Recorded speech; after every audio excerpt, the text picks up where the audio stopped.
that nobody had the right to dictate its agenda on the Syrian people, who are alone responsible for their future. Terrorists admit to receiving money and weapons from foreign states to carry out crimes of sabotage to destabilize Syria. Nicolás Maduro won the presidential elections in Venezuela.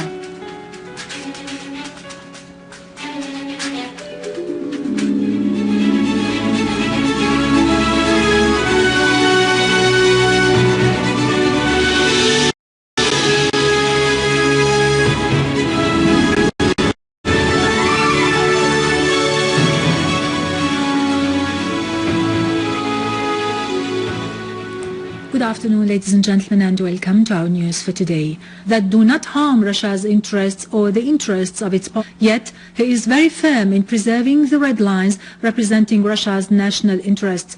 These interests cannot be given up or abandoned in any issue. The spokesman of the Iranian Foreign Ministry, Mr. Ramin Mahmoudparast, asserted that nobody has the right to dictate his agenda on the Syrian people. The Syrian people are responsible for determining their own destiny and political future. The terrorists cannot prove their legitimacy through their crimes against the Syrian people and government. The Iranian official expressed Iran's rejection of controlling any state or system by any foreign party through violence and foreign support. He asserted that only the people can give legitimacy to the government. The Ministerial Committee assigned to follow up the implementation of the political program to solve the crisis in Syria, chaired by Prime Minister Dr. Wael al-Halaqi, met citizens of the Barada Valley in the Damascus countryside. The committee appreciated the conviction of the notables in the area that the solution in Syria would come only through love, dialogue, rejection of grudge and violence. Carrying weapons would only lead to deterioration. The Prime Minister expressed happiness to meet these citizens who believe that the way of love and toleration remained the only hope for the Syrian people. He asserted that this noble attitude is not strange to the customs of our people. It symbolizes the noble history and culture of Syria and its loyal citizens. The notables expressed their gratitude for the government's sincere call for dialogue and preparing the necessary administrative and judicial steps to contribute to its success and credibility. They pointed out the importance of dealing with the situation of the detained citizens and the victims of abduction. They expressed appreciation of the government's efforts to improve the economic situation and living conditions in the country.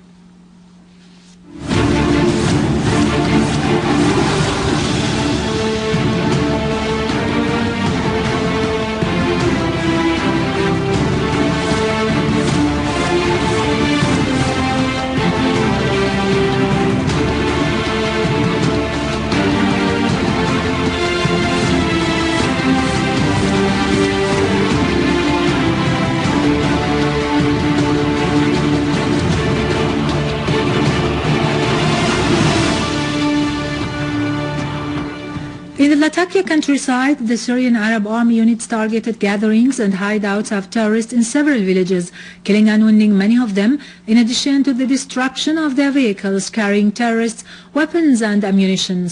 An official source said the Syrian Arab Army units stormed the hideouts of the terrorists of the so-called Jabhat al-Nusra in the village of El-Mrej in the Kansaba area. This led to the death of the Qatari terrorist Mazen al-Miftahi, his Indonesian assistant Abi Laith and the Filipino Abi Omar.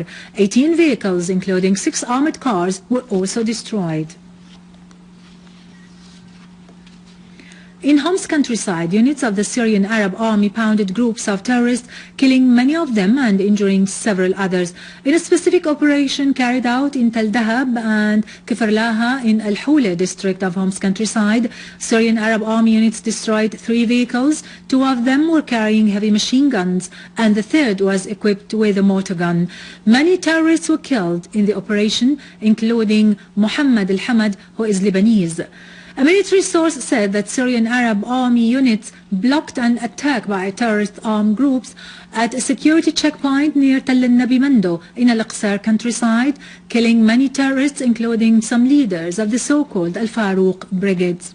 The source added that during the military operations, many terrorist hideouts near the castle in Al-Rastan were destroyed, killing many terrorists and injuring others. Syrian Arab army units also killed many terrorists near the town of Al-Ghajar in Al-Rastan countryside.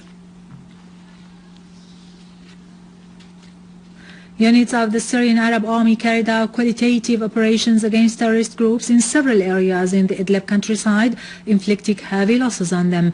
Many terrorists were killed and wounded in several villages. The Syrian Arab Army units destroyed terrorist hideouts with all their weapons and equipment in many other villages. The Syrian Arab Army units inflicted heavy losses among terrorists who committed crimes of murder and looting in several other villages. A number of terrorist leaders and the so-called military councils and brigades admitted receiving money and weapons from foreign states in order to commit crimes against security in order to destabilize Syria. New facts are being exposed day after day about events in Syria. These are terrorist crimes committed in obedience of American orders at the hands of the boys of the oil chiefdoms in order to destroy Syria. They committed acts of looting, theft and destruction of property. TV channels involved in bloodshed in Syria, particularly Al Jazeera and Al Arabiya, played major roles in fabricating false reports in order to carry out the foreign agenda assigned to them. The terrorist leaders admitted that several members of the so-called Istanbul Council ordered them to establish coordinations and pages on the Facebook under different military names and gave them money from the Gulf states, particularly Qatar, Saudi Arabia and Turkey, under the command of the so-called Free Army. They committed that most members of the armed terrorist groups of mercenaries do not fight without pay. Some terrorists plundered and stole things, divided them and sold them in Turkish markets, with the knowledge of the Turkish government and its security forces. However, history will register that Syrian Arab Army exerted heroic efforts in defending its homeland. Venezuelan Election Commission announced the victory of acting President Nicolás Maduro in yesterday's presidential election. Maduro won by 50.76% of the votes, allowing him to carry on with the socialist policies of late President Hugo Chavez. The Election Commission added that the opposition candidate, Enrique Capriles, garnered 49% of the votes. Maduro called his supporters for peace and calm, announcing that he trusted the Venezuelans and he welcomed an audit to the election results.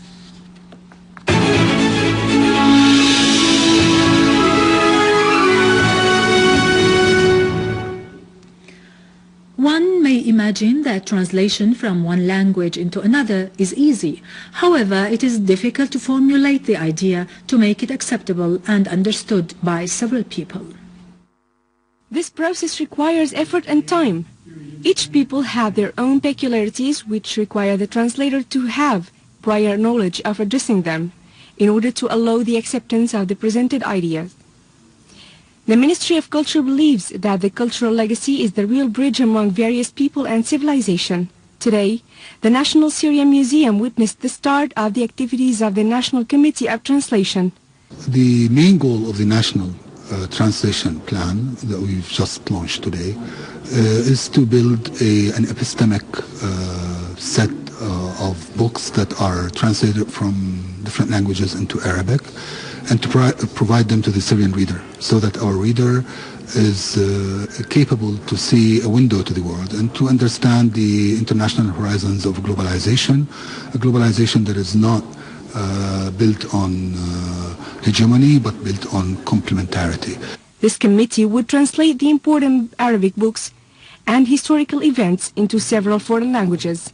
The translators would also translate cultural books and foreign legends into Arabic and introduce it to the Syrian and Arab reading public to acquaint them with the cultures of their nations. The cultural and information deception prevailing today spread positions, ideas about the nature of the Arab community in general and the Syrian community in particular, describing them as closed and only interested in internal conflicts. Undoubtedly, this is a completely wrong idea. State Minister for the Environmental Affairs Dr. Nazira Sarkis discussed with the UN representative of Food and Agriculture Organization FAO in Damascus, Eriko Hebe, prospects of environmental cooperation and ways of boosting them in the emergency and development projects. State Minister Sarkis reviewed the projects carried out by the ministry in cooperation with FAO in the fields of renewable energy and disposal of dangerous waste.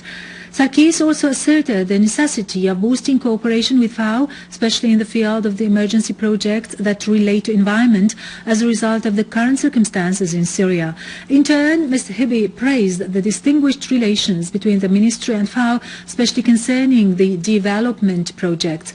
Both sides agreed on holding regular meetings by the technical committees according to the needs, posing the priority for the emergency projects.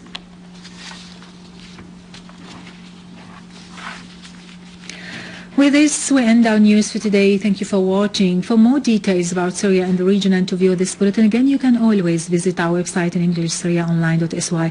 Now over to latest business and market news with Nariman Qassam after a short break.